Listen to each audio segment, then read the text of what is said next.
Hey, what's up, everybody? BDO 44 coming at you another video. All right.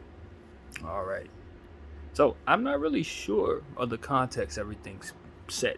I'm looking at something that I just saw a glance of, so I'm reacting to the glance that is literally at fresh off listening to a playlist. So that's my mindset. Nothing too strenuous in regards to the thought, but I just read that Hakeem Olajuwon had said a few things about Joel Embiid. I forgot to mention it. I was going to, but I guess this was perfect because it was a follow up because Joel Embiid responded. Essentially, what I read was that Hakeem Olajuwon said that Joel shoots too many jump shots, essentially, and Joel responded in some way, uh, out of context, presented to us, of course, questioning Hakeem Olajuwon's basketball IQ in some way. I think it's one of those situations where it's like I can see where Joel took exception to Hakeem's point of view, in the way that it was said. I think it was one of those things where the context of the way it was presented to me was that he had given praise to someone else and then proceeded to show shade to Joel Embiid. I think he had showed love to Jokic and then shade to Joel. I'm not really sure if that's the right way to perceive it, but that was definitely the way it was presented. So I don't know if Joel took it that way or not, received it that way or not, but I would just say to Joel, you know, Akeem won championships playing a certain way. Obviously, the game has changed and the style is more so about spreading the floor. It's just a different world. But as I say about, the way to play, there is no way to play. There isn't. The game can change a million different ways, and it does. And they have changed the game many different ways. Trying to react to the players that have come into the game that have ultimately dominated it and have made it so unfair. I guess they see it as unfair. You know what I mean? So they try to tweak the rules and tweak everything to make it a little more balanced for everyone. I suppose. I guess that's how you can look at it. But that's at the end of the day, it's a different game. So Joel, if he had to play in Akeem's game, wouldn't be able to take all the 3-point shots and jumpers because he would be asked not to. And Akeem would be asked to stretch the floor more, or would be set down if he didn't get out to the perimeter more and stretch the floor, or rather guard the perimeter better himself. So it's a lot of things that they would have to both adjust to in order to succeed in this era. And I don't think a lot of respect is being given to either era, from either side, from my point of view. I often give a lot of credence to the old school guys, but I don't know that a lot of them old school guys would fare well in this era, just like I don't know if those guys in that era would fare well in that era, if you know what I'm trying to say. It's the physicality of yesterday's game would have them dudes falling out in the first quarter. Half of them dudes that was in the Hall of Fame, they wouldn't even make it in this era because they would have to adjust to the slight nature of how people were defended. Some of these players that were all great in all world, they couldn't score the ball. They wouldn't have been on the floor because you can't defend in this era. In this era, and they have to stretch the floor. So it's like, while we give a whole lot of credence to guys not being able to play in yesterday's era, we better give the same balance to guys from yesterday not faring so well in this era, especially some of them bruisers and them dudes that wanted to beat up people and stuff like that. It wouldn't work. It wouldn't work. Not to mention the speed and the strength of the game is different now because these kids are faster, stronger, and bigger than them, smarter in a lot of cases too. So I just think that both sides would have a trouble dealing with each era, and the current eras, would whoever would have the home court advantage essentially would be favored. I think if you try to bring Mike and those guys to this era, I think these guys would have a better shot at winning in this era. I think if you try to bring Ja and those guys back to Mike era, I think they would probably get smoked in his era. I think that's the best way to look at it because the adjustment would be substantial. But at the end of the day, fundamentals in closing basketball games for this era is not a strong suit, and for that era it was.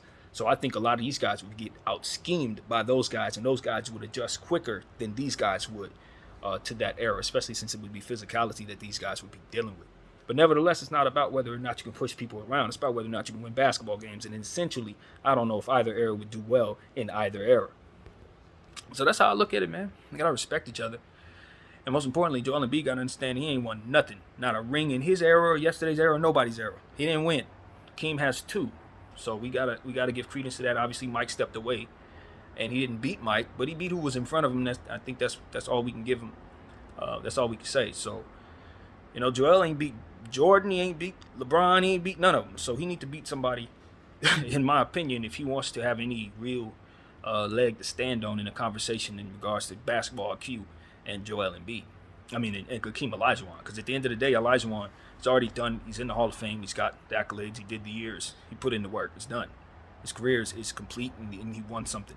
So it's on Joel to try to match that if he wants to, make this comparison and make it make sense. And I think that both of them would be wise to have a conversation because they would find out that both of them are two of the smartest players ever played a game. That's what I honestly think. Joel is one of the most intelligent players to ever play, which is why it shouldn't be too difficult for him to make the adjustment to what it is Hakeem is asking him to take a look at, which is that he shoots too many jumpers. He shoots too many jumpers. And he could do a lot more damage in the paint, and I don't think Hakeem is wrong by that. I really don't. That's just my opinion. So it is what it is, man. I would say consider it. And Joel is a fast learner. That's the one thing that we learned about him when he was first drafted. It was one of the things that they raved about. Is that the dude picked up the game and basically mastered it in a matter of 3 years. So his mind just picks up things quick and he masters things fast. So it's like, for Joel, it's just about not allowing his ego to get in the way of what would otherwise be positive criticism that could help his game. Because Hakeem Olajuwon is the exact person he needs to be talking to about how to take his game to the next level. Because Hakeem Olajuwon took advantage of spots on the floor that Joel Embiid should be able to based on his size and had the skills and the footwork to be able to juke a lot of these dudes that Joel is trying to beat. And give him a whole nother, plethora of things to work with and on. So I don't know why he would shun Hakeem Olajuwon. If he knows anything of Hakeem Olajuwon's game, he should be trying to get as much information from that person as possible. You know what I mean? So that's what it's about. If you're not a historian of the game, like I said, Joel's new to the game, essentially. He may not actually know just how much he should respect Hakeem Olajuwon's opinion. He may not. We take these things for granted as if a lot of people who play the game study the game like a lot of the fans do, but I don't think some of them do, man. Some of these dudes don't even watch the game. And so I would not be surprised if a guy like Joel Embiid doesn't necessarily know all of what Hakeem Olajuwon has done or how much he should respect Hakeem on both sides of the floor. I don't doubt that. Not to say that I'm certain, but given the fact of how he's responding, it's almost like he don't know. It's like, oh, bro, go back and watch some Hakeem Olajuwon videos. Because it's obviously before your time, because it was before mine too, to be honest with you. I'm 38 years old, and Hakeem was dominating the league right before I started watching. In fact, the Rockets was one of the first teams I actually paid attention to because my mom was watching their game. In the finals against, I think it was probably the Orlando and Shaq and them. And I wasn't even paying attention. I was doing something else, and my mom was screaming and hollering for Hakeem. So that was my first real introduction to basketball, as to which I turned in, paid attention, and watched the rest of the game with her and enjoyed it. And then from there, fell in love with the Lakers after that. So, this is before my time, so I know it's before Joel's. But he doesn't to take somebody's advice when they say Hakeem has some things in his game you want. Forget the opinion, forget the exchange. You want some of that. He got a lot of stuff you want. So that's just what I want to say about that, man. I think a lot of these, especially centers in today's game, they should try to reach into the past and see what they can get from some of those dudes, hook shots and packages and things like that. Because a lot of the spaces that these guys are trying to shoot from have less percentages, and some of those moves that those guys mastered are higher percentage shots. So I just think if they incorporate it into today's game, these guys have even less opportunity to defend it based on the rules you're dealing with. So if somebody masters a sky hook, for example, they're unstoppable. If Wembanyama masters a sky hook, it's over. You see what I'm saying? But he's never going to do that because he's not being taught to do that. But he can master it, and it's unguardable. So I'd say the same thing to Joel. All them footwork moves and the unimaginable footwork is what I would consider. And his defensive timing and overall genius is not to be trifled with. So Hakeem Olajuwon is one of the top players in the history of the sport. Nobody's here to debate that. And that's pretty much it. I think Joel would be wise to just, respect the opinion, and then from there, inquire the mind. BDL 44, I thank you all for watching. Out.